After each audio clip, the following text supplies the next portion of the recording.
JoJo's Bizarre Adventure, an anime that follows a completely different protagonist and set of characters each season. The only thing that connects these characters is the blood of the Joestar family. Now this dynamic change manages to keep the show fresh and exciting each part instead of just becoming a boring slog like a lot of other animes. Today I'm going to be ranking each of these JoJos by complexity, likableness, and unpredictability. I will focus only on the parts shown in the anime so as not to spoil anyone who is exclusively watching the show. Number 5. Jonathan Joestar. The embodiment of a gentleman, Jonathan was our introduction into the Joestar family as the world's moral protectors from fiends that would do it harm, like Dio. お前は今まで食ったパンの枚数を覚えているのか? If I needed someone to trust with taking my girl out to the movies without fear of penetration, I would pick Jonathan. In fact, he'd probably drop her off at my place and hand me a Red Bull and a box of condoms. He's just so nice and innocent, which is also why I'm ranking him last. He is our cliché knight in shining armor, and his actions were predictable. I still like him as a character, but he just can't compete with the other JoJos. Number 4. Josuke Higashikata?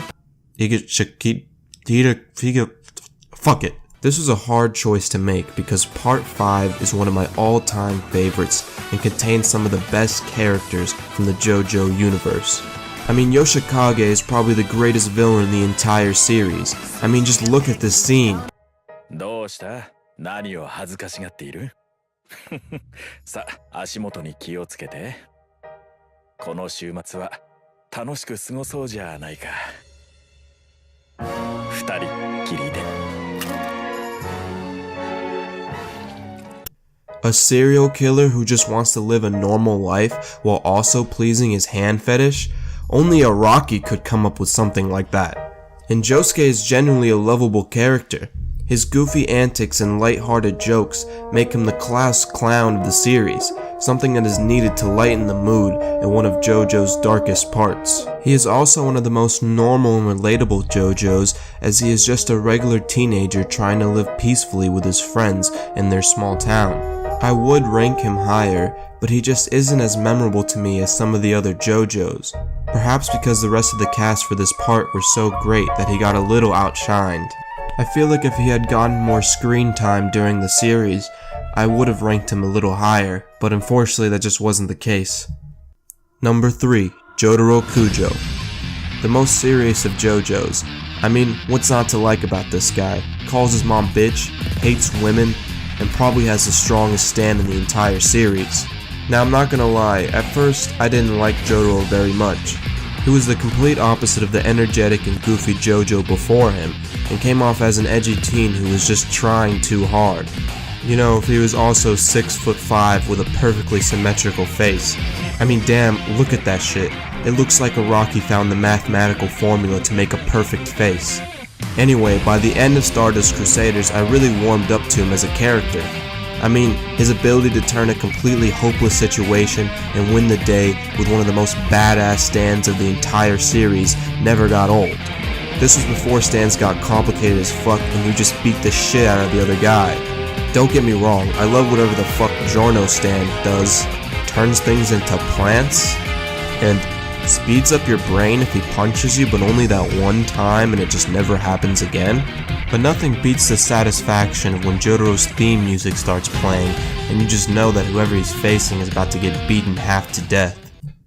Number 2. Giorno Giovanni. Giorno is probably the least like any of the Joestars and seems to operate on an entirely different philosophy from the rest of our protagonists. While all the other Joestars seem to only spring to action when a massive threat comes to disturb their otherwise peaceful lives, Giorno seems to actively and aggressively pursue his own agenda.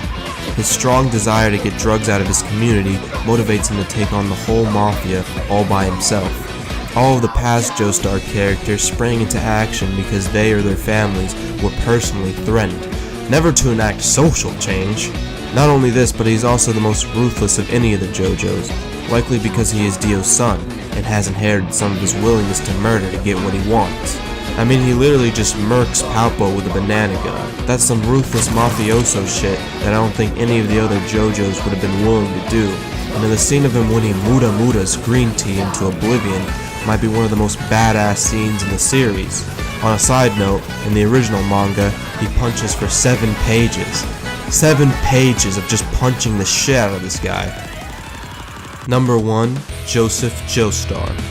The most notorious of all the JoJos, he is one of the most contentious figures for a lot of fans. It seems like you either love or hate him. However, you cannot deny that for many, he was the character that made us fall in love with the JoJo series. The complete opposite of the gentle and kind Jonathan Joestar before him, he is a rough street kid who seems to enjoy beating and making fun of people. This strangely also makes him one of the most charming and relatable characters of the series. His character just screams a passion that not one of the JoJos seems to have been able to achieve, and his ability to predict what his enemies were going to say was as ridiculous and nonsensical as it was entertaining to watch.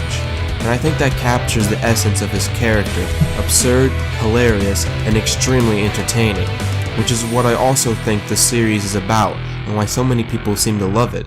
A lot of times it doesn't make sense, and some of the ideas are kinda hard to grasp and sort of fade away, but at the same time, it carries a charm that is unlike almost any other anime I have seen, and it excites us and makes us want to see and experience more.